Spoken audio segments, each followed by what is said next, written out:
Okay, so today I've come up here, I'm at Landport at the moment, which is interesting in itself. Obviously I keep telling everybody that this used to be flooded, so all that green area, the river runs through there, you just really can't see it through the grass, but it's just the nearer side of those cows over there.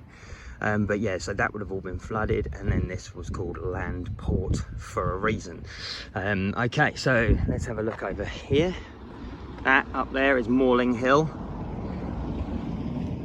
And this is where I'm considering the fact that there was likely a hill fort right in the centre over here somewhere, on my finger, right on top I should think. And yeah, it was probably one of the most important places in this area. And then over here we can see Hamsey Church sitting on the bluff in the distance. Can't get any closer than that, but yeah, so the river would have run round this bend and then round in a horseshoe, which is also why I think it's called Clove Show, the horseshoe shape of the river as it goes by Hamsey. So but what I'm going to do now is go over to Morling Hill, and then we're going to talk about all the etymologies all together, just so we get a really good idea of the Anglo Saxon presence here and some of the finds that have been made up there, and an area that I think is very, very, very interesting, well worth looking at. See what you think. I'll see you there in a second. So here we are, we're about, I don't know, a third of the way up so far, but this is the place that I am interested in. It sits sort of on the corner of Morling Hill, and really it's up on that little flat area there that I'm interested in, but I think from there we'll be able to get a bit of a better picture of all these other little, like, I don't know what you'd call them, they're not mounds, rises, but I think they're all flat topped, and I think they're supposed to be, I mean the only information that seems to be available says that the area was just chalk pits, and there are chalk pits, but they are over another ridge over there. There's one up there you might be able to see the tip of, but this doesn't look much like a chalk pit to me. Not that I'm an expert on chalk pits, but I do find it very strange that you've got these incredibly steep little kind of like embankments, and there's lots of them, and then these big flat topped areas. So my thinking is that this was probably like a little safety fortification or village. So these little flat areas just where buildings were, and then the mounds themselves just allowed the water to run off. And we're on the north facing slope, so you'd be protected from the southerly winds. Yeah, and I'm not sure, but I think that it's over here somewhere. Might be on the east slope actually, but Viking burials were found up there not so long ago, 2016 I think. A guy called Greg Chutter wrote or Tutor, I don't know, he wrote an article about it, which I think you can find online. Right, we're now up at the top of this flat area on top of this mound, and if we look over here you can see it's like a kind of amphitheatre of earth that goes around this area, and then in it you've got all these like big mounds with these flat tops. So I'm just picturing a big hall, kind of like timber structures on top of them, with sort of their eaves overhanging, and then it does seem to be little pathways running through it all. It's a good defensive place, you're up high, you can see everything around here. So I'm just, it feels like almost a certainty to me, but unless someone has some very clear information that says otherwise, this just doesn't seem like it could be anything else to me. Very strange. Lewes seems to have a vast amount of history that's just been completely ignored, missed. It's like there's a weird sort of spell on everything over here, and nobody knows where they are or what they're doing. They're walking through one of the most important places in history every day, and no one's got a clue. It's crazy. But anyway, now we're up on this flat bit. Over there is Hamsey. So let's have a little look.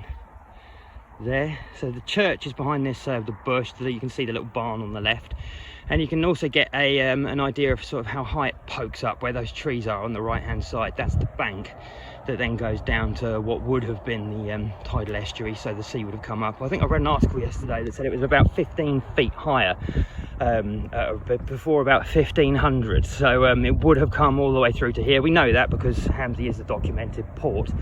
Not that you would ever consider that now, but it's utterly critical that we get our mind around the fact that the sea was in here once, because it doesn't look like a very interesting place, but when you fill up that valley with water, suddenly it becomes like something out of the Arthurian times, and it really is, well, just it's one of the most incredible places. And then I think over there, that's Blackcap. No, that I think is Offham Hill. Yeah, that's Offham Hill. Blackcap's further over. But yeah, so now let's quickly talk about the etymology. So we've got Hamsey over there, from ham, meaning Anglo Saxon, meadow in the bend of a river, settlement in the bend of a river, the Anglo Saxon word for home. So it was the Anglo Saxon settlement, and this just called Ham, so it's just the Anglo Saxon settlement, which is quite important. Now, I was just telling you about Landport over the other side. I was just over there. Where's my finger? So that's Landport's somewhere over there. You can't really see it. But yeah, that obviously is called Landport because it was the port where you landed off of the sea. And then now we're talking about Kingston. You had the King's Ton, the farm of the kings of the South Saxons. You've got Offham over there, which is Offa's ham, Offa, another king of the Anglo Saxons. And now I've just found out, it's a very important piece of information, that Morling Hill comes from Aelle. And we were just talking about in the last episode of Kingston, where I thought Simensora was. I thought that it was Simen meant king, it actually means head. But that fits well with the eagle, again, if you know what I'm talking about, the geoglyph idea of Lewes being shaped like that. But yeah, so this Aelle is the settlement of Aelle's people. So maybe this is it. You know, like this is the settlement of Aelle's people, and wouldn't be surprising because the sea would have come down here. And this is one of the most incredibly well protected steep areas in this place, in the valley. But all of these etymologies are very interesting. A lot of the stuff that I discovered has come from there. So like, for instance, Ring Mer, which is over there, I wondered where it got its name from, and then I suddenly thought that the Morling Hill is shaped, it's like almost a big circle, and it would have been surrounded by the sea, and Mer is sea in French, so perhaps Ring Mer is the ring of land, the hill ring surrounded by the sea. But that's now over there. I think we've got, there's, I think over right where the cars are going around the bend over there, I think that area is called Middleham.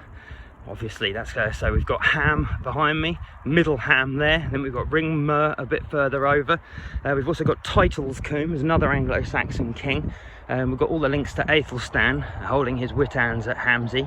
There is also, this isn't well known, I don't really know whether I should be saying this, but just kind of adds so much weight to the argument of what I'm saying that I have to, really. But down there, just at Earwig Corner, there is a pagan Anglo-Saxon burial ground that is incredibly old. People were dug up there by metal detectorists a little while back. I think they called the archaeologists in. One of them was over 6'7", this guy.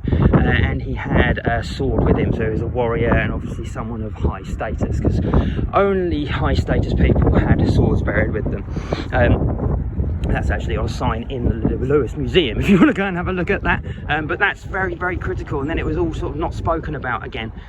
So you've got the Anglo-Saxon burials down here. This is called the settlement of Aelle's people, after me saying that Simen also was one of Aelle's sons, so Simensora over in Kingston, which I think was Swamborough. I'm pretty certain of it now. You know, it's just this is the area where they landed. This is where a lot of the forgotten history of Britain is. And this over here, those fields with the telegraph poles in, or whatever you call them, they are, this is where someone's been metal detecting for quite a long time. I don't know if they still are, I don't see people up here that often anymore, but they found tons of Roman stuff in here. This is where the HER suggests that there was a possible Roman settlement. So you'd think that there was probably a Roman fort up top here, and then there, and that would then make that piece of land over there Roman too, because they would have come in on their ships at the high tides and when the sea was in here. And that then makes that Ipwinesfleet in my mind. So if anyone knows anything about what I'm talking about, please, or if you don't, just look it up, please. It's you know, this is utterly important information for the history of our people, or for the world, really. Bearing in mind we're all human, I don't want to segregate anyone now, especially in the world we're living in now. So yeah, let's make this not about it being British. Let's make it about it being a world thing. But the history that's here and the documents we've got that are all linking into this is just too fantastical. It's just amazing.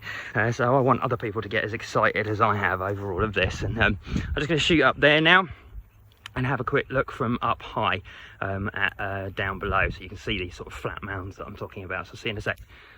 And there's a road, I keep on moving on. Every step I take, I make a new friend. Just turn around and I'm gone again. Here she comes, poor old pig. It's a bit hot today. It's doing all right there, and I've got water. Anyway, here we are. This area here, is that zoomed in? Yeah. So this area here is really the sort of like the right at the foot of this bowl, this ring, which may well have been a chalk pit at one point, but it certainly doesn't look like it's been used for a very long time. The sides aren't as steep as everywhere else. It's got growth all over them, and you've got this very flat area here. I'll show you some of the others if I can when I go back, show you the difference. So this one looks like an amphitheatre, so it would have been well protected from wind coming in from the south coast, and it is incredibly windy up here most of the time, especially up on the top there. But yeah, if we look down here, we have these strange little flat areas. So there's one, it just looks about perfect for a nice sized hall hut wherever you want.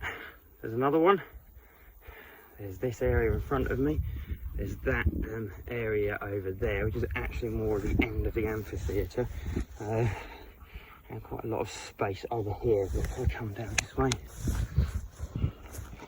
be able to see the others. So I think just over here, yeah, so behind this one we've then got this one, that one, and another one, and then down there, just in front of that house near me, that's where I was originally standing, is another enormous flat spot. But obviously that would have been a great spot because you can then see down to what I think was Ipwinesfleet or Macreda's Burn, not quite sure which one, or maybe it was both. They just got different names for different times and different people. And then yeah, I imagine that the sea would have come up somewhere down to where those buildings are, maybe a bit lower. And then this would have all been, well, and also we've got Gotha Farm somewhere over in Ringmouth. That's another very important point because Gotha is from I think the Swedish for geat. Beowulf was a geat. Beowulf was probably a geat. So yeah, I really would like people to start understanding what I'm talking about with that one. It's a tricky one to get across with it because it's so unlikely.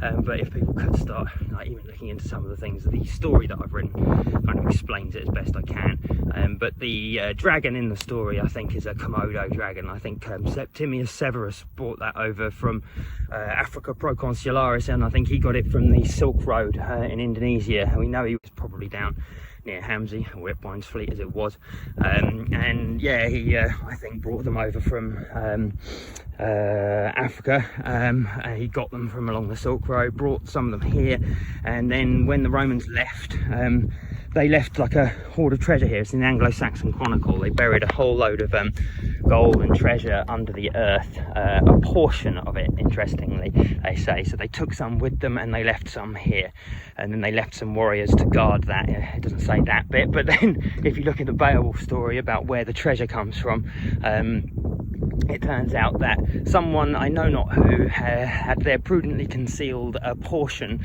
right there worthy of, I can't exactly remember the words, this is literally off the top of my head, but it matches up incredibly well. He finds this thing that was left there so many hundreds of years ago, and then it just so happens that we find out that the Romans did just that over here. They left some in the earth, and I think that Beowulf discovered it. But on top of that, then we've got the Septimius Severus serpent thing, so maybe he left them here, because then you have an awful lot of Anglo Saxons coming in worshipping serpents, and then there are all the legends of the knuckers in Lewes, And like people will be saying, well, how did they live here? You know, they're not from this climate. Well, there are hot springs located all over the South Downs. Not that many people know that either, but there's an article online that says that they were going to be opened in 2020. You can probably still find that on farmland. And they ran all the way, I think there's a fault line that runs all the way from Sweden, strangely. It comes all the way down through here. And there, these hot springs then, I think, became knucker holes.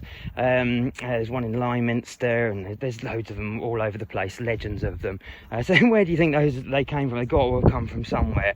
And people of that time would have never have seen anything like a Komodo dragon, which are actually poisonous, and the dragon in Beowulf is poisonous. It's also got kind of like multicoloured skin, which interestingly they seem to like shimmer, Komodo dragons. And you know, at that time, you imagine coming across something like that at a time where in Britain you'd never seen anything like that. I wonder if where all the legends, George and the Dragons, come from, and all of these other things. It's people that knew what they were, brought them over here, left, and then people that had never seen anything like it turned up.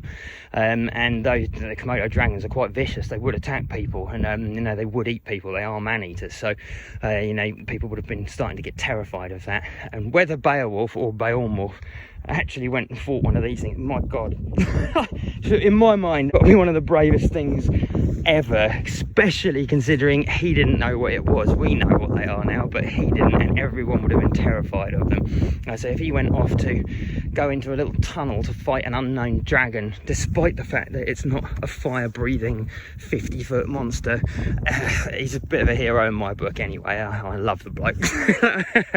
Anyway, I'll catch up with you later on. Cheers everybody, bye bye.